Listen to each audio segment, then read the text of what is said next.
Welcome back to MotionPic Recap.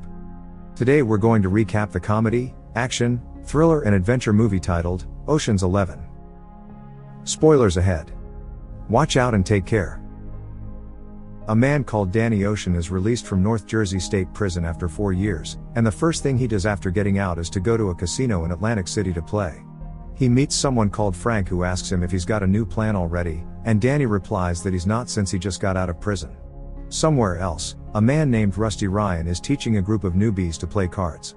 He gets tired after a while since they're playing around and not really listening to him, taking a drink outside.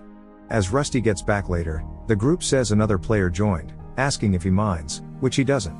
They start playing, and all the newbies are tricked by Danny and Rusty to raise their bets each round, and suddenly the total pot is worth over $10,000. Naturally, the newbies have no chance, and Danny manages to win the pot. Afterwards, Rusty and Danny talk, and Rusty tells him he's bored, asking what he's got planned. Danny says it's tricky, that they'll need a large crew, saying the take is 8 figures each.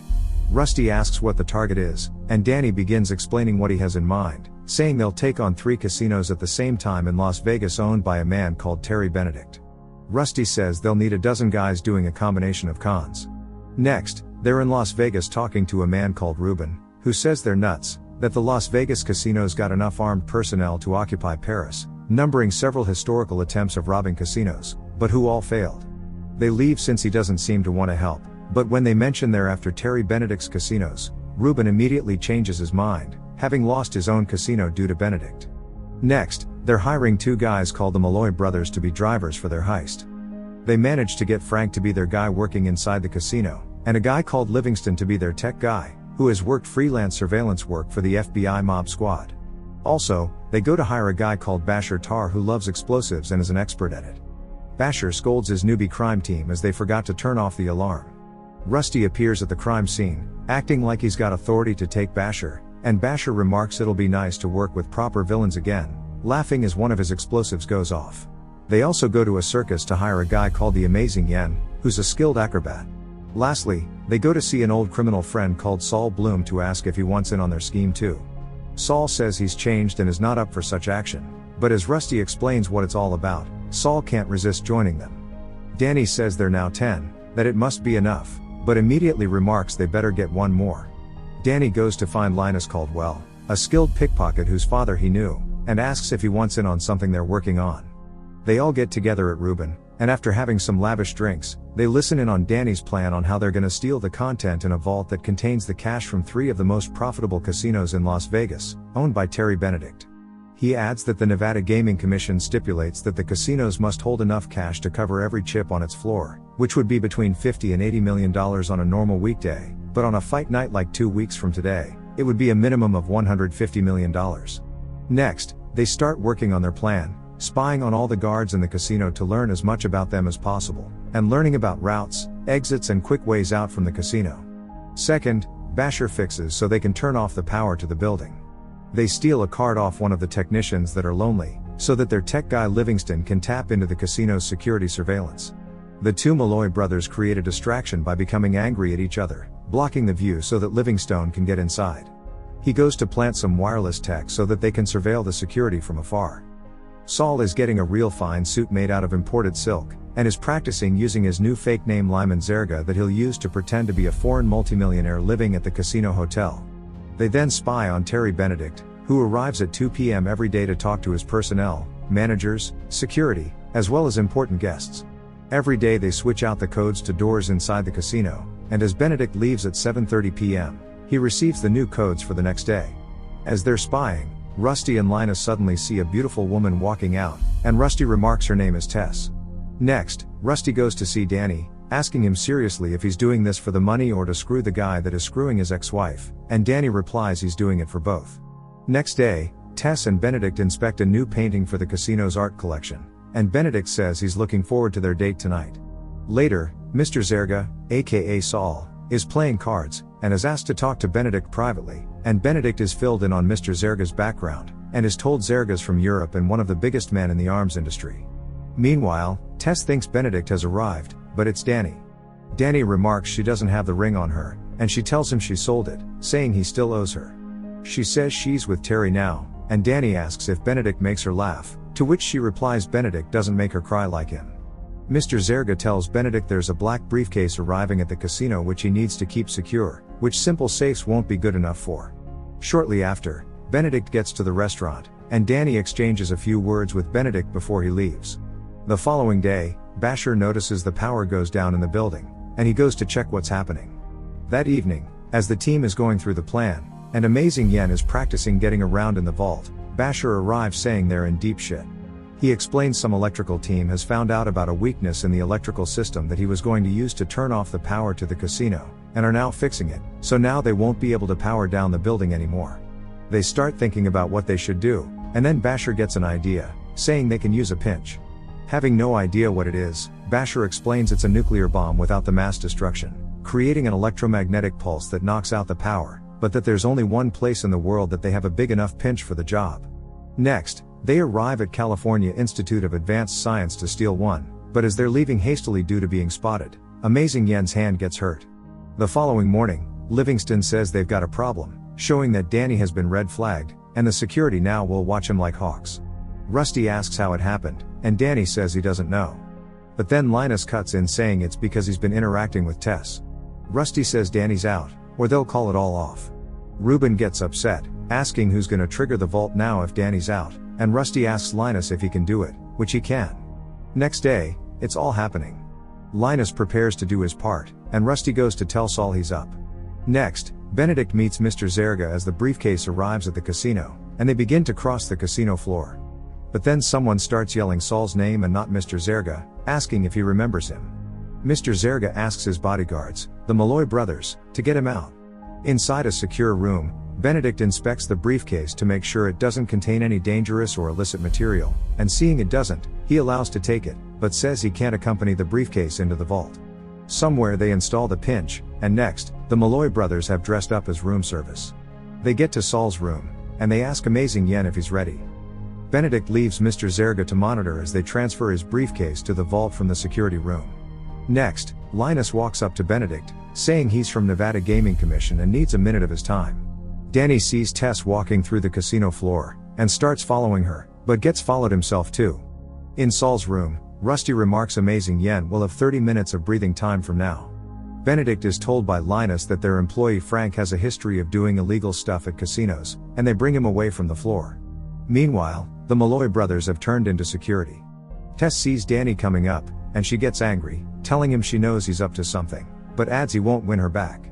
Danny says he came to say goodbye, and leaves. On his way out, he's stopped. Linus explains Frank is an ex-convict, and Frank starts saying he's a cracker, trying to throw a black man out on the street, and they start to argue against each other about their motives. Suddenly Linus uses a sensitive word, and they almost start to fight.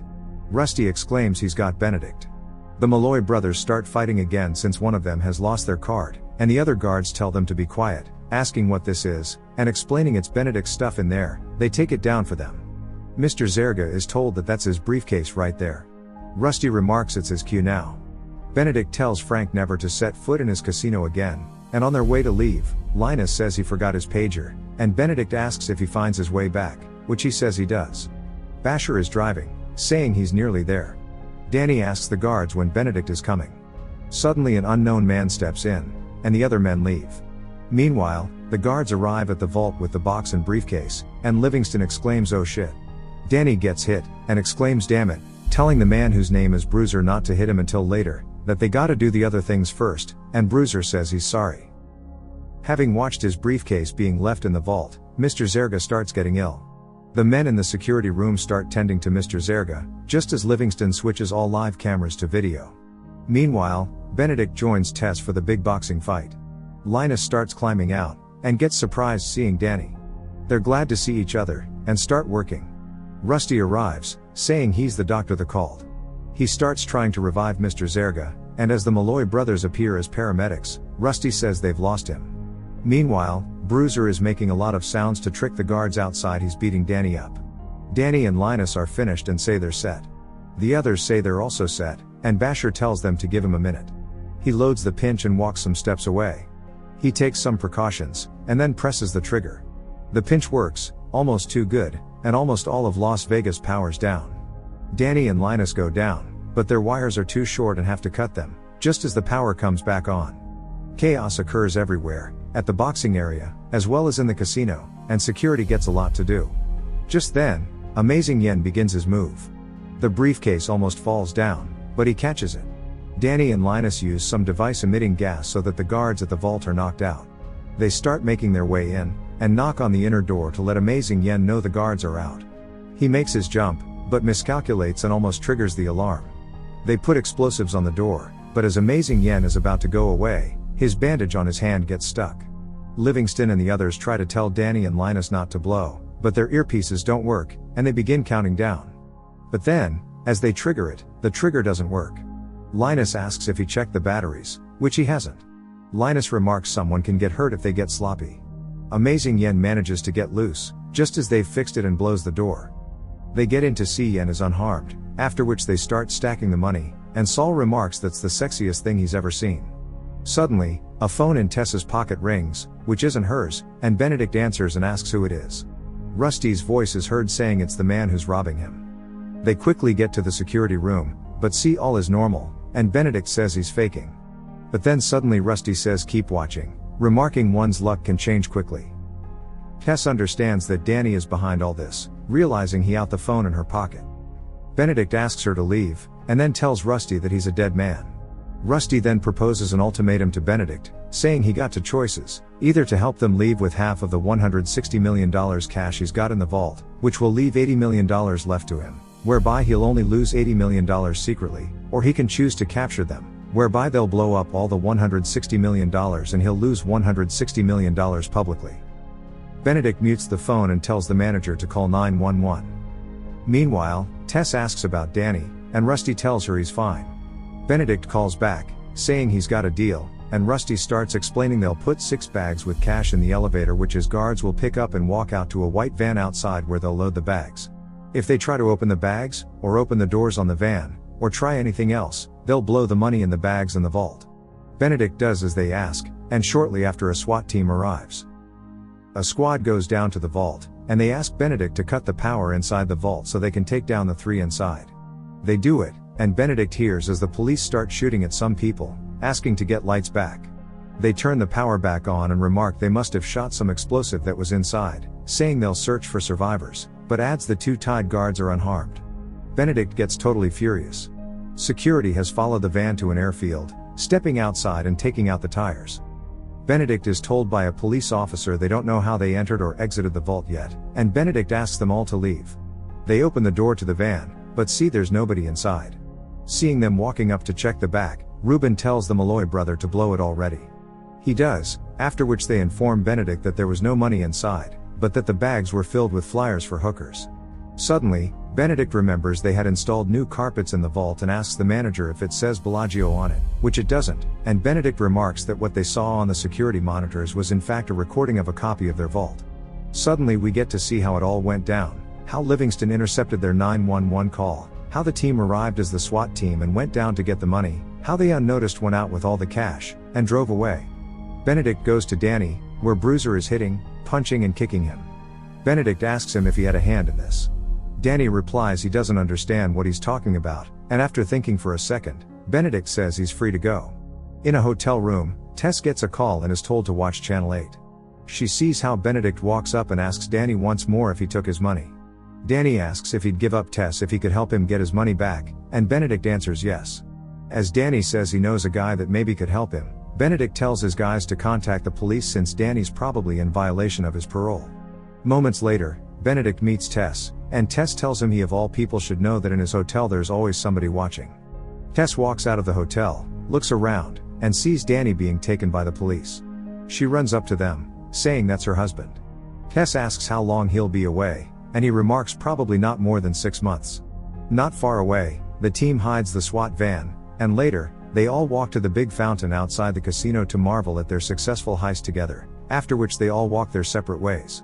Some months later, Rusty is waiting as Danny is released from prison, again. The two walk to Rusty's car, and Danny jokes he's driving a real piece of shit considering he's worth $13 million. He sees Tess in the car, and he happily jumps into the back seat, seeing she hasn't actually sold the ring, and the two begin kissing. And on the other side of the parking lot, two familiar faces are watching them, and start to make a loose follow. The end. Thank you for watching. Make sure to subscribe if you'd like to see more videos like this, and hit the like button to help us out. Until next time, take care.